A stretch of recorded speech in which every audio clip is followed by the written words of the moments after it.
अस्सलाम वालेकुम रहमतुल्लाहि व बरकातुहू। तर्जुमा कुरान का जो सिलसिला चल रहा है उसमें आज सूरह बकरा के 15वें रुकू की तिलावत आपने समाअत फरमाई।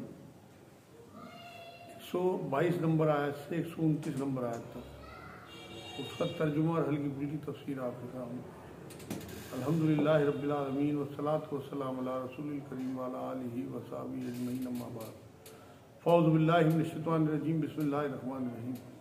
शुरू करता हूँ अल्लाह के नाम से जो बड़ा मेहरबान निहायत रहम फरमाने वाला है। 122 नंबर आयत। ए औलाद याकूब यानी कि बनी इसराइल, मैंने जो नेमतें तुम पर इनाम की हैं उन्हें याद करो, याद दिलाया ताकि ये हुजूर की तबा करने लगे। और मैंने तो तुम्हें तमाम जहानों पर फजीलत दे रखी थी। उस ज़माने की जितने भी जहान थे उन तमाम जहानों पे उस वक्त बनी इसराइल को फजीलत दी थी अल्लाह ने। उस दिन से डरो जिस दिन कोई नफ्स किसी नफ्स के कुछ फ़ायदा न पहुँचा सकेगा, न किसी शख्स से कोई फिदिया कबूल किया जाएगा, न उसे कोई शफात नफ़ा दे सकेगी, न उनकी मदद की जाएगी।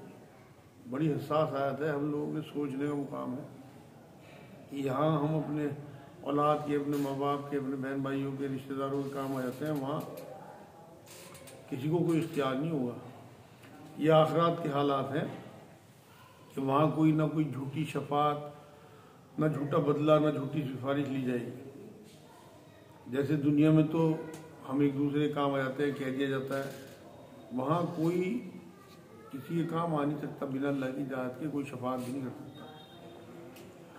क्योंकि वजह यह है, यहाँ तो आप सिफारिश कर देते हो, किसी से कहते हो भाई इसे मैं जानता हूँ, आप तो दूर रहते हो किसी DM के यहाँ, SP के यहाँ, और ये शरीफ आदमी है। वहाँ अल्लाह से कौन कह सकेगा इस बात को कि अल्लाह तू नहीं जानता, मैं जानता हूँ। इसलिए वहाँ कोई झूठी सिफारिश या झूठी मदद बिल्कुल काम नहीं आ सकेगी। ये बहुत सोचने का मुकाम है, बार बार पढ़ा करें हिदायत को।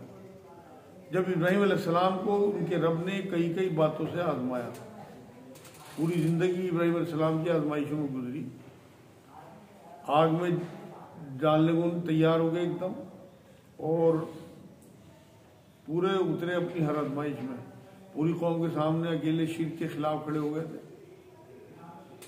बीवी बच्चे को वीराने में छोड़ आए, बेटे को अपने ज़िबा करने के लिए तैयार हो गए अल्लाह के हुक्म से, सिर्फ ख्वाब में अल्लाह ने दिखाया था।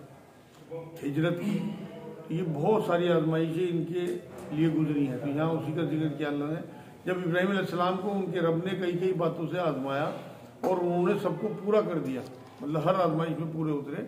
अल्लाह ने फरमाया कि मैं तुम्हें लोगों का इमाम बना दूंगा।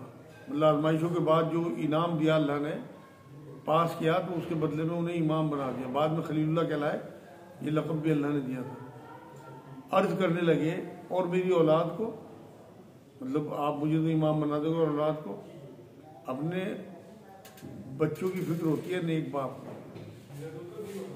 फरमाया मेरा वादा जालिमों से नहीं, मतलब अगर जो मोमिन होंगे उनसे तो वादा है, लेकिन जो जालिम हुए उनसे वादा नहीं है। हमने बैतुल्लाह को लोगों के लिए सवाब और अमन व अमान की जगह बनाई, मतलब बार बार लौटने का मरकज़, जहाँ सवाब मिलता हो वहाँ आदमी बार बार जो है वो लौट के इबादत करता है। तुम मुकाम इब्राहीम को जाए नमाज मुकर्रर कर लो। मतलब खाना काबा में एक मुकाम इब्राहीम है, जो लोग हज पे उम्र पे गए हुए उन्होंने देखा हुआ है। हर तवाफ़ के बाद 2 रकात नमाज नफिल पढ़े जाते हैं मुकाम इब्राहीम पे, हुज़ूर सल्लल्लाहु अलैहि वसल्लम के हुक्म से। तो उसका जिक्र यहाँ पे इसी आयत के बाद हुज़ूर ने हुक्म दिया था। हमने इब्राहीम अलैहिस्सलाम और इस्माइल अलैहिस्सलाम से वादा लिया कि तुम मेरे घर को तवाफ़ करने वालों और रुकू सजदा करने वालों के लिए पाक साफ रखोगे, मतलब ताकि वहाँ लोगों का दिल लगे, किसी किस्म की कोई घिन ना आए जाते हुए। सफाई इसलिए ज़रूरी है। आज भी मस्जिदों को बिल्कुल साफ़ सुथरा होना चाहिए। हमारे यहाँ तो बड़ी गंदी मस्जिदें होती हैं, लोग सफाई का ध्यान नहीं रखते, ना नमाजी और ना जो है वो उसके मोतमिम हजरात जो होते हैं। एहतमाम करने वालों को ज़रूरी है कि मस्जिदों को साफ़ सुथरा रखें। आप ये देखें कि अल्लाह के घर हैं, वहाँ उल्टी सीधी हरकतें, उल्टी सीधी खांसने, उल्टी सीधी डकारे लेना, ये सब गुनाह है। अल्लाह के घर का एहतराम करना चाहिए। आप किसी बड़े आदमी के घर में जाओ तो आप कितने अदब से रहते हो, तो अल्लाह तो सबसे बड़ा है। लेकिन हम वहाँ, क्योंकि हमें अल्लाह पे मतलब ये तो हमें है कि अल्लाह है, मालूम भी है, यकीन भी है, लेकिन वो भरोसा नहीं है जिस तरह की वहीद आई हैं कुरान में। जब इब्राहीम ने कहा ए परवरदिगार, तू इस जगह को अमन वाला शहर बना और यहाँ के बाशिंदों को जो अल्लाह ताला पर क़यामत के दिन पर ईमान रखने वाले हों फलों की रोज़ियाँ दे। मतलब इब्राहीम अलैहिस्सलाम ने अल्लाह का लिहाज करते हुए ईमान वालों का जिक्र किया, शर्त लगाई, मगर अल्लाह तो रब है। उसने आगे जवाब इनकी दुआ का ये दिया, अल्लाह ने फरमाया मैं काफिरों को भी थोड़ा फ़ायदा दूंगा, मतलब मैं रब हूँ, मेरे लिए सब बराबर है। फिर उन्हें आग के अजाब की तरफ बेबस कर दूंगा, मतलब जो उनके अकीदे का हिसाब होगा वो आखिरत में होगा। ये पहुँचने की जगह बुरी है, मतलब जो दोज़ख है जहाँ पे इन्हें अजाब दिया जाएगा वो पहुँचने की बुरी जगह है। यहाँ अल्लाह रब्बुल इज़्ज़त ने यही बात कही कि तुम्हारी औलाद में जो लोग काफिर होंगे उन लोगों को मैं दोज़ख में भेजूंगा, लेकिन जो मोमिन होंगे उन्हें मैं फलों की रोज़ी दूंगा। और इसी दुआ की वजह से वहाँ पे जो इलाका है पहाड़ों का और रेगिस्तान का, उसमें हर तरह के फल और सब्जियाँ मिलती हैं आज भी, सिर्फ इसी दुआ की एवज़ एक नबी की। इब्राहीम अलैहिस्सलाम और इस्माइल अलैहिस्सलाम काबे की बुनियादें और दीवारें उठाते जाते थे और कहते जा रहे थे कि हमारे परवरदिगार तू हमसे कबूल फरमा, तू ही सुनने वाला और जानने वाला है। मतलब यहाँ अल्लाह रब्बुल इज़्ज़त ने नबियों के ज़रिए एक अमल बताया कि इब्राहीम अलैहिस्सलाम जो है वो काबे की दीवारें उठाते जा रहे थे अपने बेटे के साथ। हज़रत इब्राहीम अलैहिस्सलाम बानी नहीं थे, उन्होंने काबा नहीं बनाया था। शुरू में सबसे पहले तो आदम अलैहिस्सलाम ने काबे की तामीर की थी। यहाँ तो जब जलजले, सैलाब और बहुत दिनों तक पब्लिक नहीं आसपास थी तो काबे के नामो निशान तक मिट गए थे। तो अल्लाह रब्बुल इज़्ज़त ने बुनियादों की निशानदेही करके और इब्राहीम अलैहिस्सलाम को हुक्म दिया था इसकी तामीर करो दोबारा से अक्सर नौ। तो उसके बारे में यहाँ बताया गया। इब्राहीम अलैहिस्सलाम और उनके बेटे ने फिर उसकी बुनियादें उठाई, दीवारें उठाई और उठाते हुए कहते जा रहे थे, क्योंकि तो एक इबादत थी, अल्लाह का हुक्म था कि अल्लाह तो कबूल फरमा।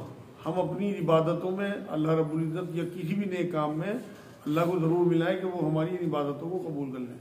क्योंकि यहाँ ये जुमला मैं कह दूँ कि हमारी इबादतों को अल्लाह की कबूलियत की ज़रूरत है, अल्लाह को कोई हमारी इबादत की ज़रूरत नहीं है, क्योंकि वो तो गनी है, उसे कोई फ़र्क नहीं पड़ता। सारी दुनिया मिलके भी अगर उसे इनकार कर दे तो अल्लाह उतना ही बड़ा है जितना अब है, और सारी दुनिया मिलके भी उसे मानने लगे तब भी अल्लाह की बड़ाई में कोई फ़र्क नहीं पड़ेगा, उसकी शान वैसी की वैसी रहेगी। तो यहाँ अल्लाह रब्बुल इज़्ज़त ने ये बात कही कि कबूल फरमा, तू ही सुनने वाला और जानने वाला है। ए हमारे रब, हमें अपना फरमा बरदार बना ले और हमारी औलाद में से भी एक जमात को अपनी इताअत गुजार रख।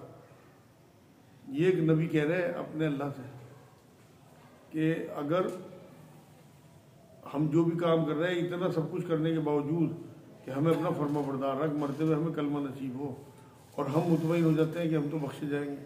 अगर हम अपने कारनामे करने के बावजूद और तमाम गुनाहों में मुलविस होने के बावजूद मुतमईन ज़िंदगी गुजार रहे तो ये हमारा धोखा है, क्योंकि नबियों के ज़रिए अल्लाह ने ऐसी ऐसी बातें कुरान में कहलवा दी हैं।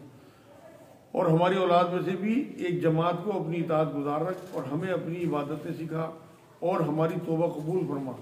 अल्लाह हज करना उसके अरकान ये इबादत में था, ये हमें सिखा। अल्लाह ही से हमें इबादत की तौफीक मांगनी चाहिए और उसी से तरीक़ा भी सीखना चाहिए कि अल्लाह हमें तरीक़ा समझा दे। रसूल का जो ज़िंदगी अल्लाह ने दी है 63 साल की, वो हमें सारे तरीक़े सिखा गई है। और हमारी तौबा कबूल फरमा, तू तौबा कबूल फरमाने वाला और रहम व करम करने वाला है। ए हमारे रब, ये दुआ है इब्राहीम अलैहिस्सलाम की, बहुत जामे दुआ है, कुरान में कई जगह आई, इस आयत के बाद 151 नंबर आयत में भी आएगी। ए हमारे रब, इन्हीं में से रसूल भेज जो उनके पास तेरी आयतें पढ़े। मतलब बनी इसराइल और बनी इस्माइल दोनों इब्राहीम अलैहिस्सलाम के औलाद में से थे, तो ये कहा कि इनमें से एक रसूल भेज जो इनके पास तेरी आयतें पढ़े, उन्हें किताब व हिकमत सिखाए। मतलब सिर्फ किताब सुना देना ही काफ़ी नहीं है, बल्कि सिखाना भी ज़रूरी था। और उन्हें पाक करे, यकीनन तू गलबे वाला और हिकमत वाला है। ये आगे 151 नंबर आयत में दोबारा आएगी ये बात सारी कि जो इब्राहीम अलैहिस्सलाम ने दुआ की, वहाँ अल्लाह रब्बुल इज़्ज़त अपनी तरफ से कहेंगे, थोड़ी तरतीब बदल जाएगी वहाँ पे, मैं वहीं बताऊँगा उसके बारे में आपको। ये अजीम दुआ इब्राहीम अलैहिस्सलाम ने की थी, 2500 साल के बाद अल्लाह ने कबूल की। और फिर रसूल अकरम सल्लल्लाहु अलैहि वसल्लम की शक्ल में फिर हमें एक नबी ऐसे दिए जो हम में से ही थे, मतलब बनी इसराइल बनी इस्माइल में से ही आए, और फिर उन्होंने आके किताब सिखाई भी, तज़किया भी किया, हिकमत भी सिखाई। इसी के बारे में हुज़ूर सल्लल्लाहु अलैहि वसल्लम ये फरमाते थे कि मैं अपने बाप इब्राहीम अलैहिस्सलाम की दुआ हूँ, ईसा अलैहिस्सलाम की बिशारत हूँ और अपनी वालदा का ख्वाब हूँ। ये आज 129 नंबर आयत तक पूरा हो गया है रुकू 15वां। इंशाअल्लाह अगले हफ्ते अगला रुकू। वमा अलैना इल्लल बलाग। अस्सलामु अलैकुम।